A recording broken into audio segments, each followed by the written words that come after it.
Today, I'm going to be explaining Animal Hospital Anomaly. But first, before I actually explain all the lore and stuff, I want to show you guys a video from a guy named Dusk Vlogs. I hope I'm getting the channel name right. I'm going to put it up there so you can read it.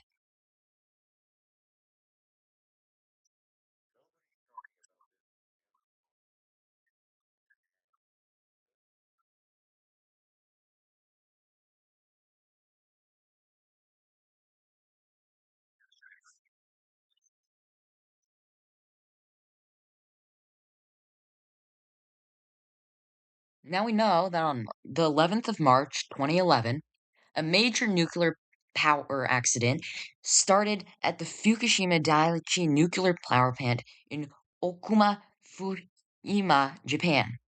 The direct cause was the Tokyo earthquake and tsunami, which resulted in electrical grid failure and damaged nearly all of the power plant's backup's energy sources.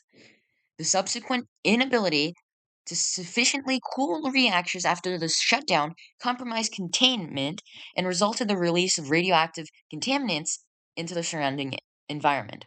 Quoted from Wikipedia. Now, what are some side effects of radiation? Well, some include fatigue, cancer rate increased, and radiation sickness. Very rarely, it can also cause mutations. But when you're talking about a game, nearly anything can happen. Now, high radiation can cause aggressions from symptoms because the more tired somebody is, the more headaches they have, which makes them quite a bit more irritable. However, it can also cause fainting. And what's that I hear?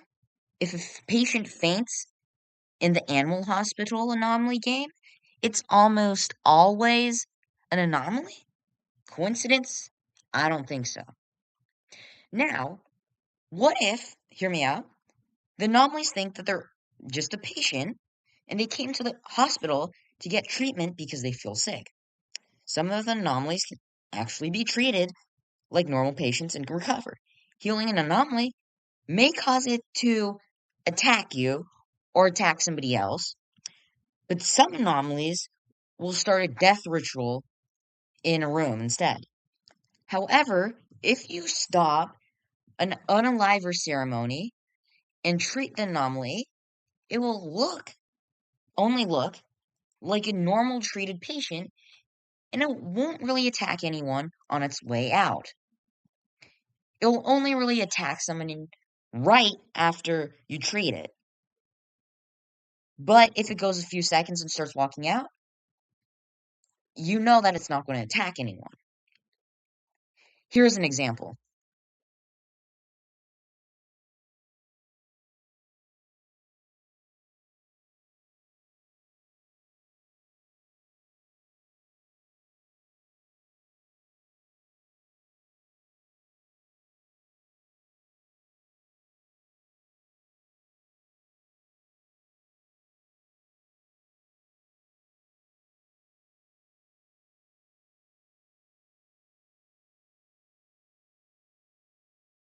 You see, this here is an anomaly.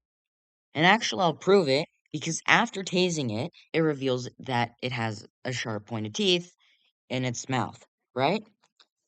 That just proves that treating a patient does not cure them completely. It just removes like the visual effects, but they are still an anomaly. But you can still treat the anomalies.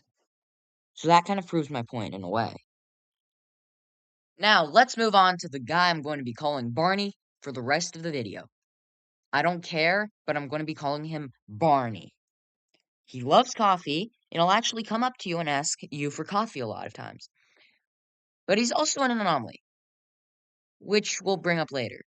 But that brings up the question, why doesn't he just unalive you? Also, there's a monster called Headbanger, who bangs at your window with his head, making you unable to close the shutters and reject people. However, if you ask him to leave, he'll subtract some sanity from you and then leave. But if you give him coffee, he'll leave and drink the coffee. So, what does the coffee do? Well, coffee has something called caffeine in it, which basically blocks the fatigue receptors in the brain. And my theory is that the radiation is causing normal animals to become anomalies from mutations and increasing their fatigue to such a point that they become violent. Now, the coffee's caffeine blocks the fatigue receptors, making the anomalies think twice about their decisions and making them regain some consciousness and less likely to unalive someone. Now, back to Barney. He has an extra coffee machine that he gives to you after you complete a side quest. Now, I think that he had a supply of coffee which helped him stay somewhat sane, even though he technically is a serial unaliver. Don't think I'm right? Well, I too would be skeptical, but it is coffee is the only thing that increases sanity in the game. Oh, no, you think I'm wrong? Oh, right. There's chocolate too. Well, chocolate also has caffeine. What's that you said? Let me hear it out loud. Yeah, yeah, you. Yeah, come up here. Actually, there's less caffeine inside of a chocolate bar than a cup of coffee. So how do you explain that it restores 60% of your sanity? Well, I mean, you are right. But chocolate also has something called thermobrine, Theobromine, which has a slower but longer energy release time. And guess what? Coffee does.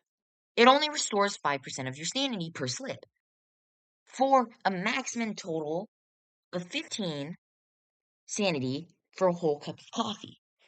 But eating a chocolate bar restores a total of 60% of your sanity. And caffeine and thermobrine block or inhibit something called adenosine receptors in your brain. The receptors that are there to make you feel tired. So, for some reason, in inhibiting the adenosine reactors in the brain increases your sanity. Maybe it's because it's just an energy boost or something, but somehow I think that blocking those receptors is the way that people are able to stay sane in the animal hospital world. Now, let's take a look at Intern. I believe that Intern is an anomaly.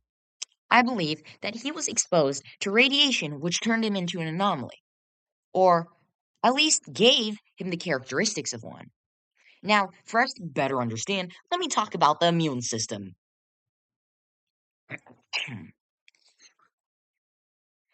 There is innate immunity, which attacks anything that doesn't belong. And then there's the adaptive immune system, which has tons of specialized cells, each which attack one protein structure. They're called helper T cells, and each one of them binds to one specific protein structure.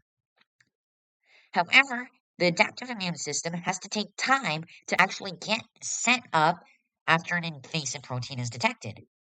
If then the immune system takes care of it very fast, then the adaptive immune system isn't needed, so it doesn't get activated.